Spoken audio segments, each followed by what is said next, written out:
Okay. Yeah, absolutely. I think let's just start with a general question that many people have been having is it's from John here. He says that all your cases assume a real rate of return is zero, yet realistically people should be investing in higher risk assets that would return around 8%. Why don't you look at these real world cases?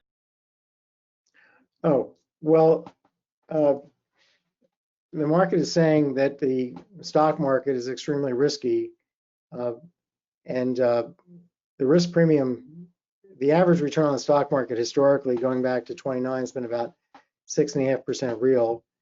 Uh, and the reason that the safe rate right now on tips, 30-year tips, is negative is because people are scared of the stock market. Now, not everybody is, and but you can't guarantee getting the return on the stock market that you think you'd like, that it has yielded in the past.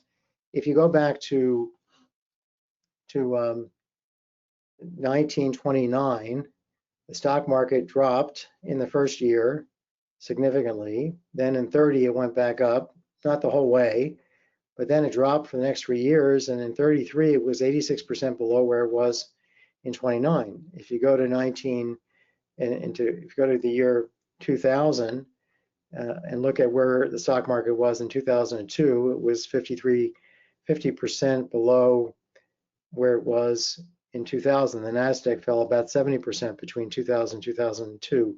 If you look at what happened in 2008 to 2009, the stock market dropped 53%. In this greater second depression we're having, the stock market dropped about 34% at the beginning, and then thanks in large part to the Fed, it went up even beyond, I think, where it was, but now it's dropping again. And there's nothing that says it can't, that pattern that we saw in the 1930s can't repeat itself. You know, we have unemployment levels that are extremely high, and the potential for this epidemic to get worse and for another nationwide, at least, or localized shutdown. So unless we get a really effective vaccine and get people to take it, or do smart home testing, we could be in for a world of hurt. So I wouldn't want to believe or tell people that they can count on a 8% return or even a 6.5% return, and especially in this environment. And in general, you know, you have to really do safety first planning here, and that's what you know. We have 3 reports here that Maxify can run. I'll just go to the base profile and show you these reports. Actually, it's 4 reports. There's the base plan, the maximized plan, the survivor report, comparisons. These things are all run under an assumed rate of return. And yeah, I haven't run this. I could certainly run the cases I ran for a higher interest rate, and you could run those as well. And things will look better for IRA contributions, and no question. But I wanted to talk about where things are today. You know, if interest rates are higher, then we might think inflation's higher. So in real terms, the gains may not be much higher than those I presented. But it's a point well taken that I should have incorporated higher return results as well. But I don't want to mislead people and have them go off and run their own report, making the assumption that they can get for sure 3% nominal when the market is saying they can only get 1.5% nominal. It's like saying to somebody, well, you know, you can go buy an apple for half the price that it's being sold everywhere in town, and then not actually have a place where you can direct them to actually get that apple. So I can't bring myself as an economist who's focused on people's safety to do that. But we do have this other report, which is the Monte Carlo risk analysis report, which I presented a webinar on. And you know, if you go to our homepage and you click on for households or for financial professionals. You will find the link to the webinar page, and that's where you can view those videos. So the Monte Carlo risk analysis does look at exactly what portfolio you're holding or your client's holding, and that incorporates, you can tell the program, hey, my client or I myself am holding just stocks in my 401k. And then the program, and in my regular assets, I'm holding just bonds or just cash, and my spouse is holding in their retirement account, they're holding a 50-50 portfolio, whatever it is. You tell the program what you've got, what you're doing, and then the program will show you the living standard trajectories that are going to come out, and it's going to run 500 of these trajectories and summarize these between, in terms of, very low, median, high, and very high trajectories, and you get to see exactly the upside, including the upside of investing in a IRA if you get high returns, and the downside as well. So that's what I would urge anybody who's maybe frustrated that they're kind of listening to a conservative economist who feels that, kind of like a fiduciary responsibility, even though I'm not anybody's fiduciary, to not, assume something that I don't see in the marketplace. But we have this other report, which is really, I think, just fantastic in looking at the issue of risk and seeing the upside, including the upside from retirement account investing, as well as the downside. And believe me, there is a downside, and we may be facing that downside sooner than we think. So I think there's a lot of people who are extremely optimistic about the market in the context of very high unemployment and no clear way out of where we're at. And lots of businesses operating as zombies where they're having to borrow money just to stay afloat, but they don't really have, even if they got back to normal times, the wherewithal to pay off the borrowing they've done. I've heard reports from people that are very familiar with small and medium-sized businesses and even large businesses that 20% of U.S. companies are zombies. Zombie companies are only being kept alive in large part by the Federal Reserve pumping in money. And when that stops happening, and it's going to have to stop happening because all that money that's being printed will potentially lead to inflation. So we could have the worst of both worlds, high unemployment, low output, and high inflation. Going back to the 70s, that's what we saw, stagflation, stagnant economy, high inflation. And by the way, the worst 10 years on record for the stock market in terms of performance was apparently in the 1970s. Somebody just told me that the other day. I haven't double checked it. So it wasn't just the 30s, and the 30s were an outlier, and well, it's so far away. Well, let's forget about it. We've had the 70s. We're not that far away. In the 2000 episode, the dot-com bubble, and then we had the financial panic, 2008. And now we have coronavirus. So let me stop there, Alex, and a long-winded response, but let's go to the next question. That's okay. And I wanted to clarify a couple things. At the beginning of the presentation, I said that we have a coupon code for all new purchases of Maxify, and I add an additional one in the number where it should have been. The correct code is Web 91020. So I just wanted to clarify that. The other thing I wanted to say is that a number of people are pointing out that there seems to be some discrepancies between what we were saying and the slides, like retirement account contributions is 6%, but we were showing 3%. So I think that we'll make sure to go back and try to correct all of the discrepancies in the slides before we send them back out. I was just we'll do that. I was running cases with 3%. I just didn't change the headers, but the actual numbers I gave you are all based on 6%. It's just the header, right. The name, the label for the actual profile, I didn't get right. So we'll fix those. Okay, so let's continue with some questions here. This is from Stuart. He said, in the scenario using the 401k to pay off the mortgage early, what was assumed to happen to the dollars not used for the mortgage going forward? Were these dollars invested in a Roth or just spent as normal dollars? Oh, so give me that again. What was going to happen if you didn't? Well, what was assumed to happen to the dollars not used for the mortgage going forward? They were going to earn 1.5% nominal in the 401k account.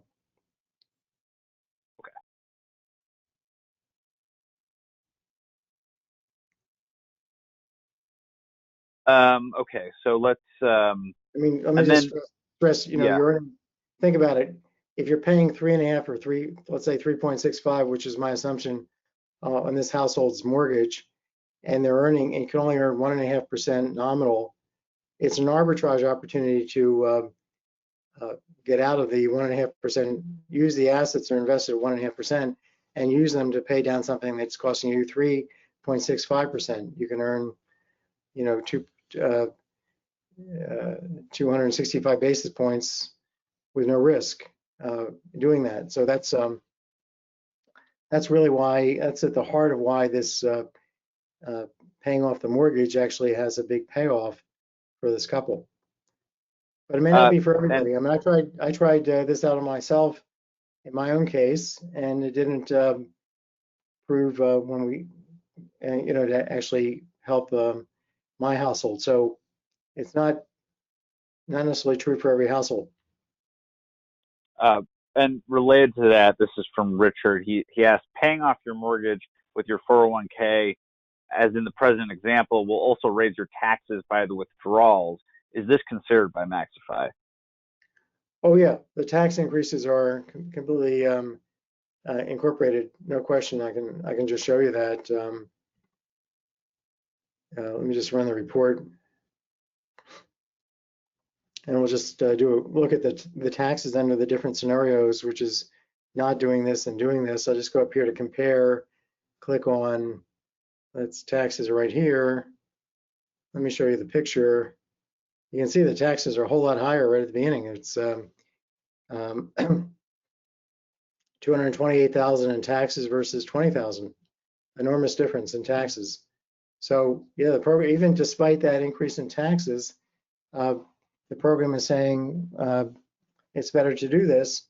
Now, here's the deal: those taxes have to be paid at some point, and whether you pay them now or pay them in the future, they're still going to have a present value. So it's not like you can get out from paying those extra taxes by just not doing taking the money out and paying off the mortgage. It's, if you leave it in the 401k, whenever you do take the money out, you have to pay taxes, and then you're discounting those future taxes at a zero real rate, which is what the program is doing because that's what the market's yielding, and that's why in present value it's pretty much of a wash.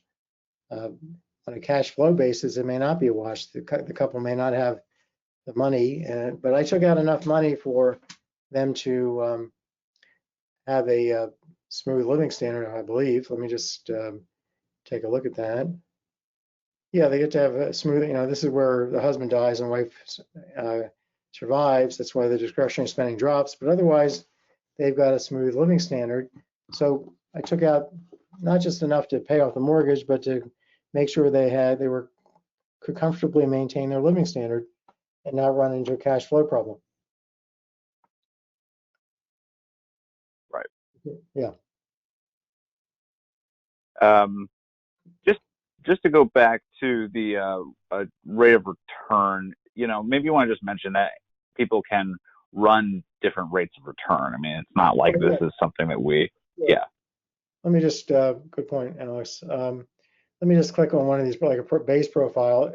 Under any of these profiles that you click on, you go here to settings and assumption, and you just change this number. You know, I guess we had, in this particular case, this is not the case I was using to show you the 401k. I guess this was the interest rates were a little bit lower when I ran this analysis, so 1.3%. But if you want to make that bigger, just make whatever you want. You want to make it 8%, you can do that, but I wouldn't recommend it because unless you're Warren Buffett, and Warren Buffett has not earned 8% real or nominal in recent years, as far as I know. Did well a decade ago and before that, but I think in the last decade he's not performed all that well. I don't think, but I don't want to disparage him. I think he's a terrific person anyway, and a great investor, obviously. So, Alex, next question. Okay, yeah. Let's see. This is from Steven. It gets back to the paying off your mortgage with your 401k.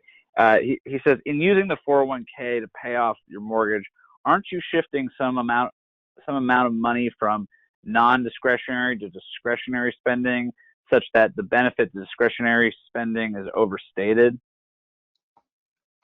Well, no, I wouldn't. No, not really doing that. It is true that if you think about the base case where the person doesn't take money out of the 401k, well, they have to pay these mortgages, and that's like a non-discretionary spending. But then they're going to have to, have money in their retirement account to cover that. And then if we do the withdrawal and pay off the mortgage with the withdrawal, they have less in their retirement account, but they don't have the mortgage. So it's kind of like their net worth hasn't fundamentally changed, but what has changed is that they're earning a higher net return on their asset. They're earning a higher average return on their net assets, their assets minus their liabilities. So no, the discretionary spending is really what they get to put in their mouth, and so it's a very fundamental thing. Think of it as the number of apples you get to eat, and from one run to the next, if those apples go up, you're better off.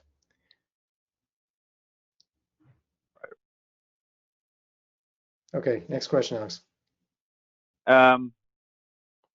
Okay, this is a question from Lad, and it's a little bit more particular of a question, but I think it's a good one. It says, is there a way to model the impact of Roth conversions versus keeping an IRA on long-term taxes for spousal inherited IRAs and subsequently future beneficiaries when the spouse dies? The Stretch Act changes the long-term planning. Yeah, I think the thing to do with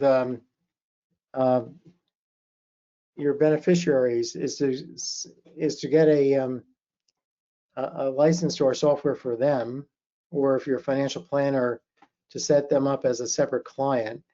You want to run them with the money that they're going to be inheriting, subject to the Stretch Act and its provisions. And so you run kind of side by side these two programs, one for yourself and one for them. You specify gifts to them as special expenses, or you could, well, in this case, I think what you're talking about is, what if you were to die at a certain age, they would inherit a retirement account, could be a Roth account or a non-Roth account, a tax-deferred account. So then I think the thing to do would be to run our program and say, well, what if I died at this age? How much would I be leaving? It could be that you haven't specified any gifts to anybody, but you've just got money in your retirement account, and you say, well, if I die at this age, if my client dies at this age, they'll be leaving $2 million to their heirs. And so let's run their heirs case, receiving in that year a $2 million inheritance, which can be withdrawn over a 10-year period, let's say, if I've got that precisely right in terms of the new provisions. And let's see how that impacts the the heir's lifetime spending. And what if I were to die earlier? Then you can run that case for your, for your heirs, and get a sense of, am I happy with the amount of money they're going to get under different dates at which I die? And if I'm not happy, if I think they should be getting more money and their living standard isn't high enough, then I have to specify, do something in the program to keep from spending so much money. And you could put that in a reserve fund, or you can tell the program under the retirement accounts that you don't want to spend all of the retirement account assets. That's a second option. You can also specify gifts later in life. So there's a whole range of things that you can do. And we're here to help you with those very specialized questions. We have a great customer support person. Dan Royer has been working with the program for the download program and on this program for, I guess it's at least 12 years. And he's excellent. And if you want to have one-on-one help, we have a special service, which is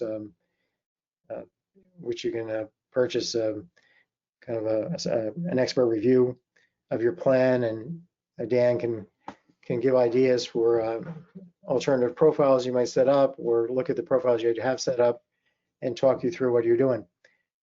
Anyway, Alex, what's your next question? Yeah, so and I just want to reiterate, we have lots of questions here, and some are more niche and some are more broad, and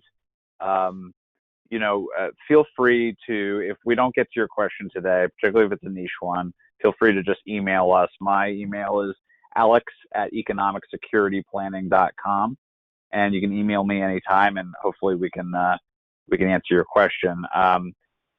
Just to go back to the mortgage payoff example, this is from Nancy. She says, in the mortgage payoff example, you took $600,000 for taxes and the $400,000 mortgage payoff. How does the average user figure out the taxes first? Or do you run it several times until he gets the taxes correct? Yeah, you can fine tune it by running it several times, or setting up alternative scenarios with different special withdrawal amounts. And where do you put the special withdrawals in? Well, you do that under retirement accounts. And this is down here we have special withdrawals. So you click on that and you'd enter a special withdrawal. So it's very simple.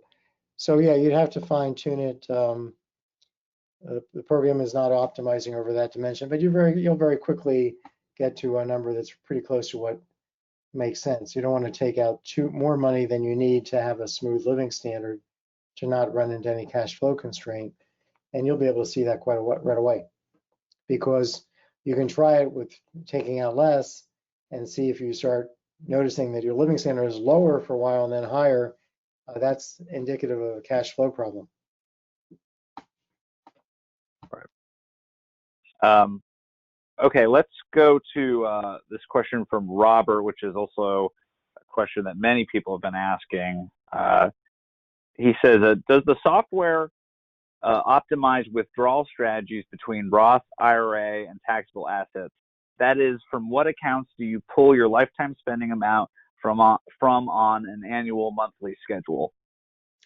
Yeah, well, it does and it doesn't. When you click on the maximization, once you've set up your base profile, your base plan, you have an option of running, you can run the base report that I've been running and showing you.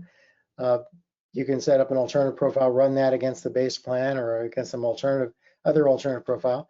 But any of these plans any of these profiles you've set up, like the base one, or even the pay off the mortgage, you can maximize using this report. You just go back here to this report called maximize plan, click run report, and then you say, hey, over what dimensions do you want our program to do the maximization? We can maximize over Social Security benefits. We can maximize over the date at which you start your smooth retirement account withdrawals. These are not the special withdrawals that you've already specified. The program will take into account, hey, some of that 401k money has to go for those special withdrawals, like the $600,000 they're going to take to pay off the mortgage. But apart from that, they're going to start, the program is going to say, well, we're going to figure out a date at which you're going to start smoothly taking out money from your retirement account based on some, there are some assumptions under settings and assumptions about how whether you want to spend all that money or not. And we're certainly going to be cognizant and take into account required minimum distributions. The program does that very carefully starting at age 72. But so there is optimization over this issue of when to start taking the money out. You can also kind of manually figure out when to stop taking the money out. We don't optimize over that. But you can also optimize over the order of Roth versus non-Roth withdrawals. And this is more to your question. You can tell the program, figure out for me whether I've got some Roth money, I've got some non-Roth money. Here I'm age 65. The program says that it's best to start taking my withdrawals at 68. And it's also going to say, the program's going to figure out whether it's best to take the Roth money out first and the non-Roth money out second, or the other way around. Now, what it doesn't do is figure out how much should come out of the Roth every year and how much should come out of the non-Roth money. That's a much more intense computation. It's not that we could, because you have continuous variables. How much, should it be the withdrawal this year from the Roth, should it be 340,000 or 340,022 cents? That's what I mean by a continuous variable. And there are ways to get to the answer there mathematically, but and algorithmically, but it would take a long, long time to run, and it wouldn't work too well for a commercial product. You folks would get frustrated. I think it's be faster just to try and noodle around with this on your own, and that's kind of where we've come down. But we are, still thinking about if there's a way to do this for you more rapidly. The other thing is here, I should say, you can also tell the program you want to take your retirement account money in the form of an annuity that pays off until you die, or and that also takes into account the spousal benefit if there's a spouse. And then so when to exactly start your retirement account withdrawals, given that you're optimizing, so given that you're going to annuitize, that's being dealt with here. And then if you want to make sure that all this optimization is not putting in any cash flow problem, you deal that. That's kind of a parameter you can specify here. How much are you willing to have your living standard be reduced in order to get a higher living standard later on? And the default is you're not interested at all in that. So that's what we're doing right now in terms of optimization over the timing and the amount of Roths. But you can certainly improve on what you can run this program, get a sense of whether you should take the Roth money first or second, and then start running alternative profiles. You can take the profile you're running, make it adopt the maximized results for it, and now you have your profile has been maximized, and use that. Next question. Okay, this is from Esco, and it's a very good question because many people have been asking it. They ask, does Maxify take into account the CARES Act rules regarding 401k withdrawals? For example, 100,000, no 10% penalty, spread taxes across 3 years. Okay, so no penalties. We've never had penalties because even before the CARES Act, if you took your money out even before 59, you could take it out as long as you took out smoothly throughout the your future. You were not being hit by that 10% penalty, from my understanding, and I talked to a number of people about that. The other part of that question I missed, Alex? It's just about whether we're taking into the CARES Act into account, basically all the dimensions of that into the software. Well, let's see. I don't think there's anything that would limit your doing things with the software that the CARES Act permits. Let me put it that way. There's nothing I've seen in the CARES Act that, I mean, the penalty thing was the big thing in the CARES Act. I think, yeah, I think there was also some. We're letting everybody take their required minimum distributions at 72, which I think may also have been part of that. I don't recall exactly what was in the CARES Act. And if anybody's interested in that, if they could just, email you, email me, kotlikov@gmail. We'll get the right answer and I'll let you know if there's anything in the program. But I don't think there's anything in the program that kind of interacts with the CARES Act that prevents you from doing what the CARES Act lets you do. Right.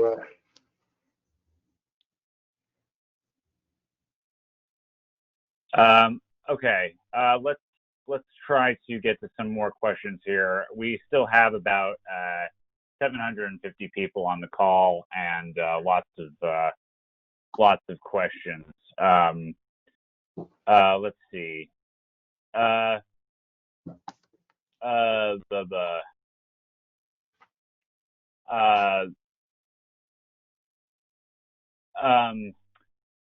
Let's see here. Sorry, I'm just trying to find a good question. Okay, well, this is related to the Secure Act from Gail. She asked, under the 2019 Secure Act, my understanding is that you can continue to contribute to a regular IRA after age 70 and a half. It's still working. Earlier slides seem to be out of date, and a number of people had said the same thing. Is that true? I was researching that yesterday because in the back of my mind, I thought that the Secure Act had modified that. That might be true. I may have that wrong. I couldn't find that on the web. I was looking for it last night, and I couldn't find it. So what I will do is go back and maybe I didn't do a careful enough search, but we'll get that right in the slides. And if we're wrong, I stand corrected. But I could certainly be wrong on that one. It might be that they're now letting regular IRA contributions independent of age. Right. So I apologize if I provided false information. This is from Brad. He asked, is the program able to handle QCD as a way to minimize the tax impact of RMD? In effect, using QCD to count against RMD. QCD. So not yet, but that's something that we may have in the, that we'll focus on in the future, but not at the moment. But there may be a workaround. So again, that's what kind of thing, if you could email me at kotlikov@gmail, we'll talk about the actual, provisions and figure out how to work around. There's lots of capacity for Maxify to handle things that we don't have formally programmed using the special expenses and receipts inputs. So let's give that a personal try with me, okay? Okay. Here's another question from Lee, but a number of people have also asked it. Does the software take the IRRMA, the IRMA Medicare extra taxes for high earners into account? Yes, very carefully. We incorporate Medicare Part B premiums. If you run any profile, you'll see the reports under spending. You'll see Medicare Part B premiums, and it certainly incorporates the high income Medicare Part B tax. Let me just show you the Medicare Part B premiums. Yeah, and by the way, this is a kind of a crazy feature of Medicare premium provisions, but you could earn an extra $100 2 years in the past because the IRMA is focused on your modified AGI back 2 years. And if you had a modified AGI that had $1 too much income 2 years ago, bingo, your annual Medicare premium for that year could be like I think $785 higher. So yeah, we have that carefully programmed. And these limits at which you start getting hit by this IRMA provision are not indexed to inflation. So that's also taken into account in our code. We are really sticklers for all this kind of stuff. And when we do something like, if we put in QLACs or whatever into the program, we're going to do it, take our time and do it correctly. And we are working on some other really cool features that will make the program even better, which will be rolling out, I hope, in the fall. Or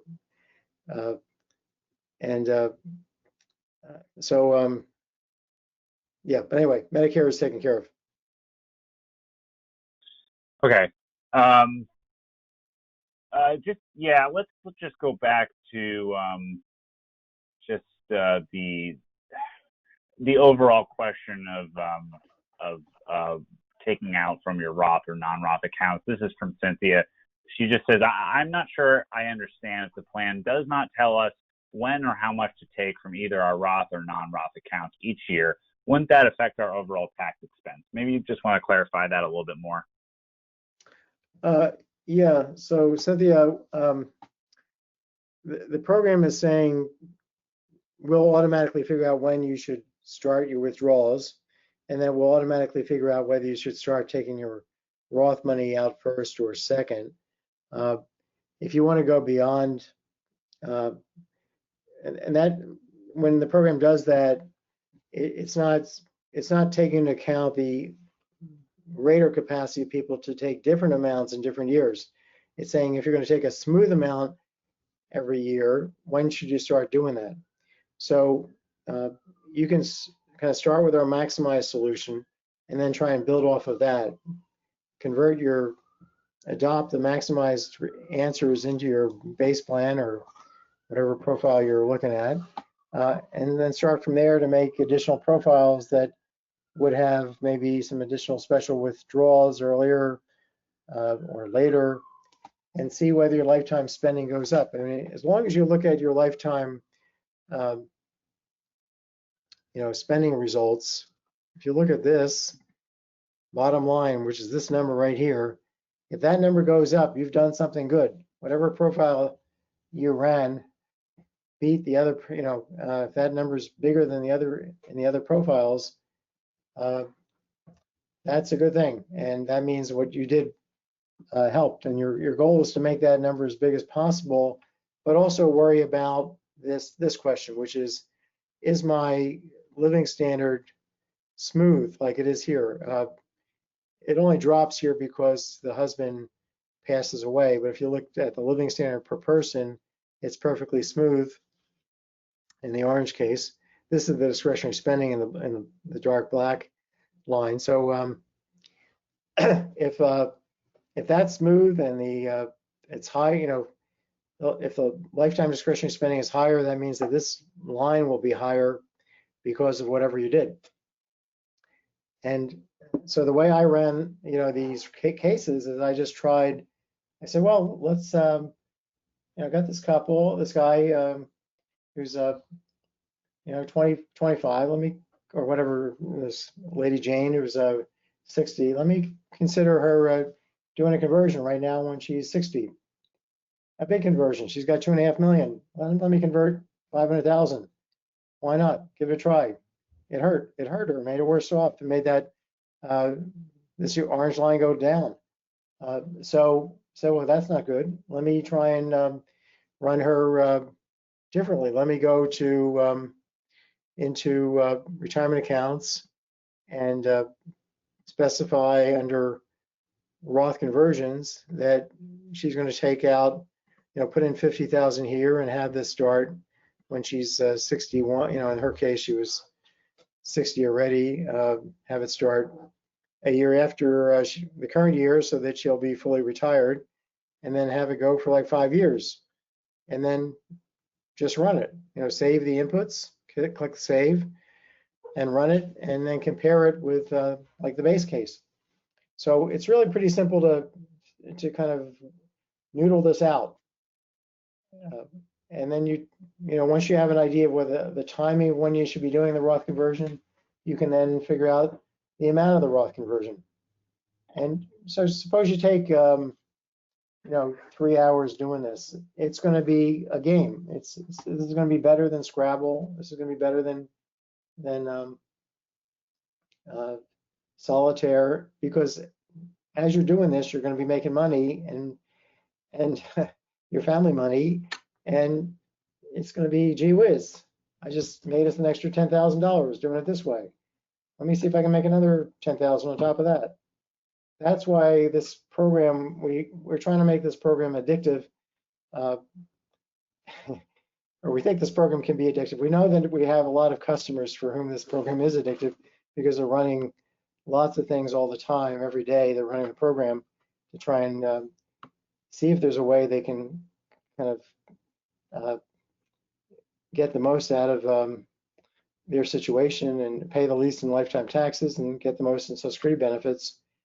And then they look at other things like, selling their home, downsizing, moving states, paying off their mortgage early. You don't have to use your 401k to pay off your mortgage. The program is set up to let you just make extra payments out of your regular assets or out of your labor income. You just specify the extra payments and you're off to the races. So Alex, next question. Yeah, a number of people are just making a correction that I guess IRMA rates are now indexed to inflation. It's a recent change. Just want to let you know that. Yeah.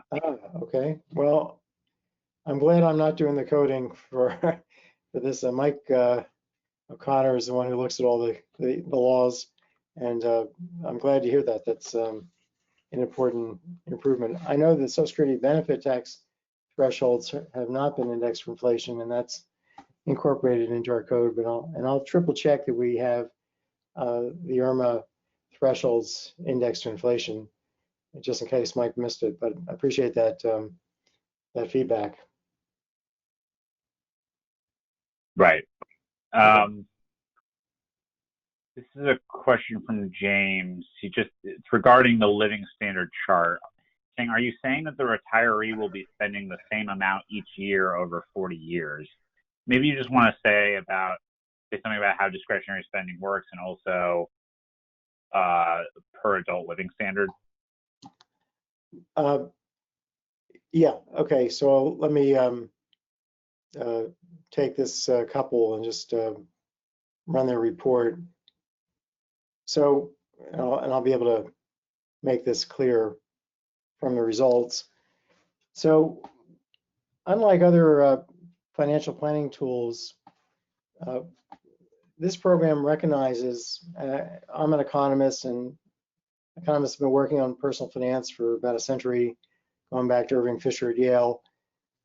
His work in the 20s. He also predicted the stock market very badly and went bankrupt in the crash in 29 and had to be bailed out by Yale. He almost bankrupted Yale because they followed a lot of his advice about the market, but that's like a sidebar. The key thing that Fisher was saying is, look, you can't spend more than you have. And this program is saying, look, here's what you've got. Here's your lifetime resources. Here's the present value of your labor income. Here's your Social Security income. Here's your pensions and annuities. And of course, maximizing this can make it bigger. So it's just conditional on what the inputs are, that number is what it is, but the inputs into Social Security. But we are, our maximization tool is focused on trying to make that as big as possible and making these federal and state taxes as low as possible. Anyway, here's the resources, and including the regular assets like their checking account. And here's the off-the-top expenses on housing and federal state taxes, which of course depend on what you're spending. So this number is not independent of this number, and the whole pattern of how you're spending that affects when you're going to be paying taxes and how much. And also, retirement account contributions are money that's off the top that has to go into that you're saying you're going to go into the account, and Medicare premiums and life insurance premiums. But what's left from all those resources after you subtract all the fixed spending is the discretionary spending.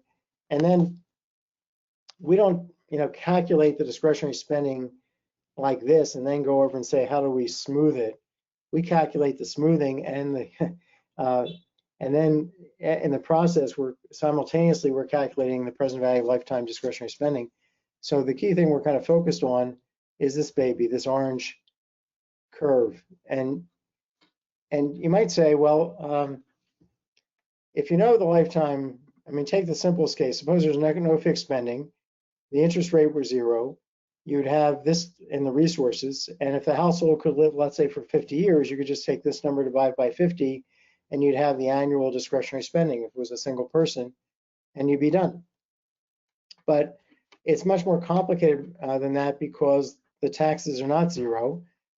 The Medicare premiums do depend on things like your MAGI back 2 years. You're trying to have a smooth living standard with as smooth as possible without going to debt. So you're facing cash constraints, which we are trying to minimize by making sure that people, the plan is cognizant of these cash constraints and has the smallest jump up in living standards possible. So we have 3 dynamic programs under the hood that are figuring out this baby at the same time they're figuring out this result is being calculated simultaneously with a path of taxes, this path of taxes, and with the expenditures on Medicare, the other expenditures you can see like Medicare Part B premiums.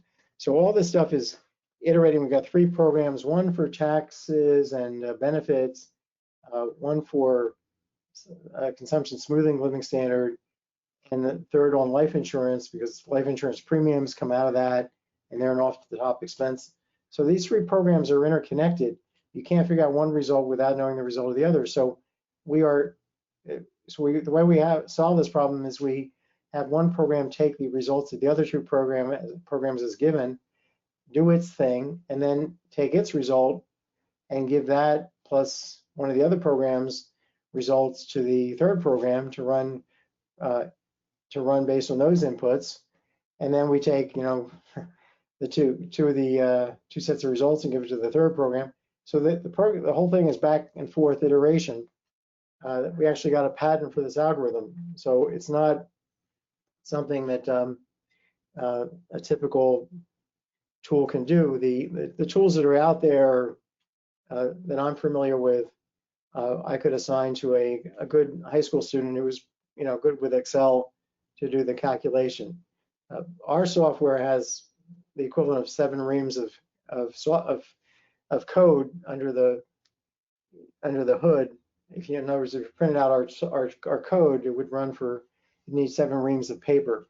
That gives you an idea, and the code's being written by very professional, top-notch software engineers. So it's involved, but you can see that the results are working. That the program's working.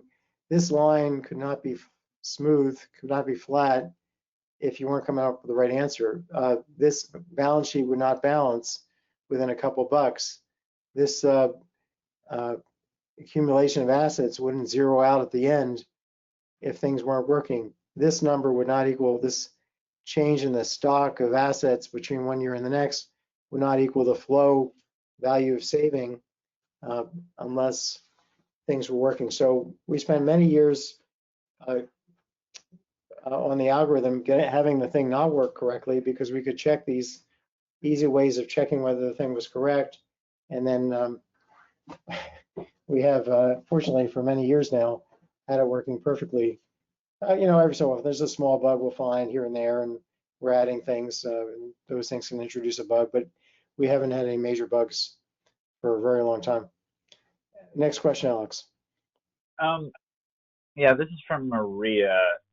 She just asked, does the software ask when the mortgage will be paid off during the analysis?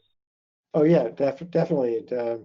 You go here, choose, I'll look at the base profile. Under housing, you click on, here we say, mortgages, what's the loan balance, monthly payment, years remaining. And then we, from that information, we know when the last payment will be made and take that into account. Right. And we may refine this to make it the number of months remaining, because that would be the more accurate way to go, and that's on our to-do list. Right. This is a good question from Michael. He just asked, how do you think about spending through retirement? Doesn't it change from when you're, say, 68 versus 93? Great question, Michael. Yeah, I think it does, and in some ways it changes. Let me show you two ways in which I would deal with that question. One is I would potentially use, if we go to the household here, special expenses, enter special expenses to deal with like home health care or nursing home care, to incorporate those events unless you have nursing home insurance or home health care insurance. And the premiums you would enter as special expenses in any case. So you can deal with the extra costs of getting really old that way. But I think what you're after, Michael, is the fact that if you're 95, you're not going to be partying late at night and flying over to the Riviera to take cruises and whatever, and indulging yourself in super expensive restaurants and buying super expensive clothes. So if you use this living standard index, you can tell the program, hey, we'd like to pattern the living standard to have, starting when, let's say Jeff hits age 80 here, to have the living standard drop by, let's say, negative 0.5%. And we're just going to grow that. And now look at the living standard index. It's declining.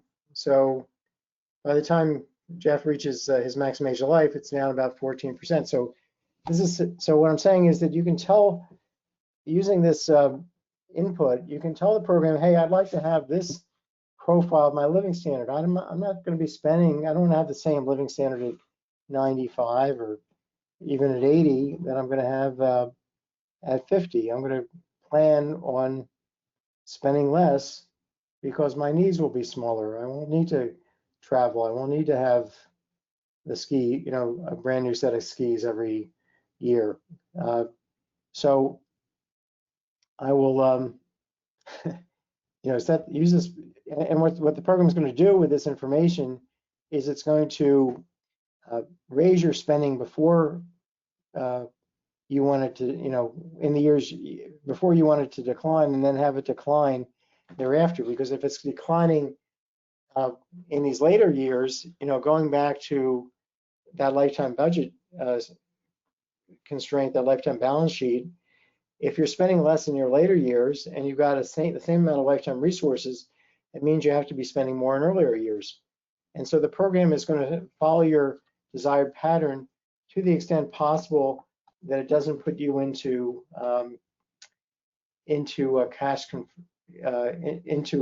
debt. I mean, suppose you told the program, hey, I want to spend everything I've got over the next 5 years, even though most of my earnings are in the future. So my profile, I'm going to make all these values after 5 years equal to 0.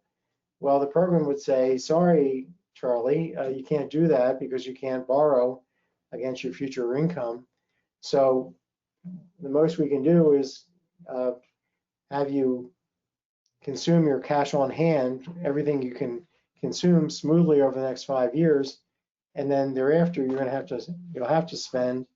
You have to also be spending in those years. So it's obeying your direction to the extent possible without putting into debt. Let me put it that way. How about the next question?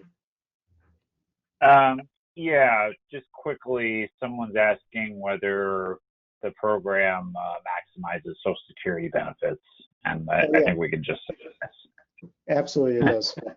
And yeah, when you click run the maximization report, and you click on just show you real quick. You click on, yes, I want to maximize. Let me just turn off the other guys. I know I don't want to maximize anything else. Well, the program is going to, it knows your inputs and it's going to maximize over its decisions, and then it'll show you results. And it'll show you what age to start taking retirement account benefits, spousal benefits, child benefits, widow's benefits, widower benefits. And, in this case, bingo, made $271,000 for this couple just by running that report. And notice, look at their living standard. Because I told the living standard to drop, it drops. And follow that pattern that was desired. So that goes back to the earlier question. And this program is saying, the base plan is saying that Jeff was going to take his retirement benefit at 66. The maximized plan says to take it at 70. And, it's got instructions for Danielle that are different from what she was going to do. So definitely, the program is handling that. And taking into account the fact that Danielle is for sure going to be a widow. And she's going to be collecting Jeff's check because of the nature of widow benefits and the fact that he's going to wait till 70 in the optimum solution. She'll be able to get his age 70 benefit, and she'll no longer collect her own retirement benefit. That's the way the widow's benefit works. Program knows that, and knows that because they've got more lifetime Social Security benefits, they can actually consume more earlier on and have a higher living standard. And that's why, the living standard, you can see the discretionary spending is higher every year just by maximizing their Social Security benefits. It's it's about 8%, 7-8% higher. Just around that, 2 seconds later, raise the couple's living standard by 8% from 2020 through 2065. That's 65 years. The next 65 years, they can have basically a 6-7% higher living standard just by clicking that button, so to speak. That's like a magic. That's financial magic, money magic. Next question. A number of people, just a couple of questions related to healthcare. Some people are asking, are the ACA subsidies taken into account for early retirees? Is there any way to maximize your ACA benefits using Maxify? And also, how would we deal with long-term care too? That's the other separate but related question. So on the Affordable Care Act, which everybody calls Obamacare, you have subsidies which fade out as you have a higher income. And the program, we have a research tool that we are working with the Atlanta Fed on that does incorporate the ACA in fine detail, and it's different. It's literally different provisions for every county in the country. Actually, same kind of general provisions, but the actual subsidy depends on what care costs in the local area. So but it's not in this program at this point. So what I would do is enter those subsidies as special receipts that would not be subject to taxation. So non-taxable special receipts, and enter, your out-of-pocket costs for your health plan as a special expense, and then you'll have the program set up to incorporate your situation with Obamacare. Now, and there might have to be some little back and forth because the subsidies are income related. So you run the program with your best estimate of the subsidies. You then see the income that comes out of the report. Then you update your estimate of the subsidies by year, put that in, run the program. And now you're kind of doing the same iteration the program is doing internally in finding any given solution. You're doing it more manually. But healthcare expenditures in general, we're incorporating Medicare Part B premiums. We're incorporating the fact that they're likely to rise under settings and assumptions, you can specify whether you're going to actually join Medicare and what age that's going to happen. You might still be working for a large employer with 20 or more employees, and you can specify the rate of increase. We have the default values for the rate of increase of the Medicare Part B premiums. But in addition to that, if you have like a Medigap plan, an extra plan to cover out-of-pocket costs under Medicare, if you're in traditional Medicare, not Part C, you would enter that. You could enter that, the premiums for those special for that policy, which we used to call major medical. It's like supplemental insurance, and you could enter those premiums in real dollars because they're likely to stay even with inflation, or even have them rise as special expenses right through the end of your life. And then again, I would model major expenses in a form of sensitivity analysis. Run a profile where, gee, I'm going to have a 5-year episode in a nursing home, and it's going to cost X amount of money per year, and run your plan that way, and figure out how much more the program says you need to save up in order to handle that out-of-pocket expense. But you can also look at buying a policy, a long-term care policy, and enter the cost of that as a special expense. And then the special expenses for the nursing home event would be lower because you would have some of them covered by the benefits you're going to get from the policy. So you'd have kind of the premium as a special expense, and then the out-of-pocket expenses not covered by the policy would be a second special expense that you would enter. So hope that answers the question. Yeah, I think it does. Also, a lot of people are asking how or whether we can model Social Security benefits in the future being reduced, or any sort of tax changes in the future. Maybe you want to just talk about that.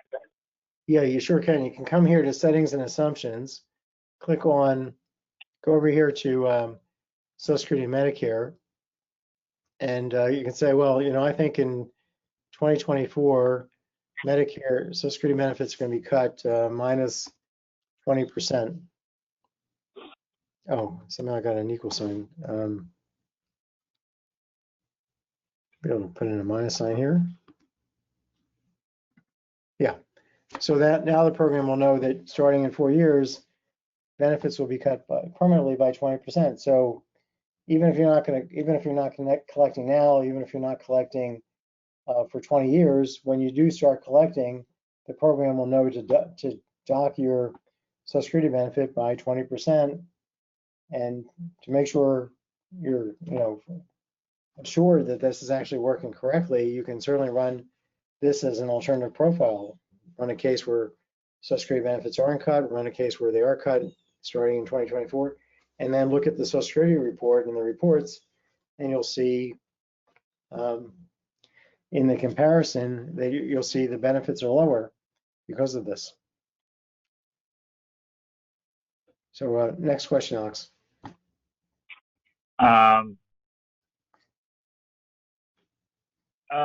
Okay, yeah, this is and we have about 5 more minutes until the hour, so maybe just a couple more questions now. Okay. But this is a good question because it references a younger you. This is from Dan. He says, in Larry's book from 2008, Spend Till the End, on page 155, you wrote, our advice is to allocate your contributions 60% to Roth and 40% to your regular retirement accounts. Is this advice still valid now in 2020? I would say, given that the fiscal policy over the last 12 years has been even more reckless and irresponsible by one administration after the next, and that we've also had real economic problems that weren't necessarily caused by any politician, although I'd argue the 2008 recession was caused by politicians could have done a much better job in advance to make sure that didn't happen. But anyway, I would recommend more money in a Roth these days than I'd probably put more like 70% in a Roth personally than in into a tax deferred account, because I expect taxes to go up. And you can also certainly think about Roth conversions, because the program is all set up to help you do that. It's very easy to run it. And you can tell the program right here, hey, I think my taxes, my federal taxes starting in 2031, that's the year that's the year Social Security is supposed to go broke, or have to take it like a 25 or 30% benefit hit. But let's suppose you say in 2020, you think your benefits are going to be cut by 15%. You could have a payroll tax increase. Certainly the Biden proposal, if he's elected, involves an increase in payroll taxes for people earning $400,000 or more. They and their employer, or if they're self-employed, have to pay 12.4% of their pay above $400,000, every dollar above $400,000 in additional FICA taxes. That's part of the Biden plan. The threshold of $400,000 is not going to be indexed for inflation. So when we program it up for our software, if he gets elected and implements this, people will be paying that, increasingly larger share of people will be paying that extra tax through time. You can also change state income taxes. So this will help you look at, compare Roth versus non-Roth contributions, contributing to one versus the other as two alternative profiles, and then do that same comparison with tax hikes in the future. So set up like 4 profiles and see what the tax hike means. And you're going to see, I think, that like I showed you, that the Roth looks relatively better. So that's why I'm saying that it seems to me people should be steering close, towards putting more money into Roths and less into tax deferred accounts. Even this year, before, if there's a decent chance the vice president will get elected, so tax rates next year will likely be higher. So there may be money to be made by doing a Roth conversion this year compared to doing it next year.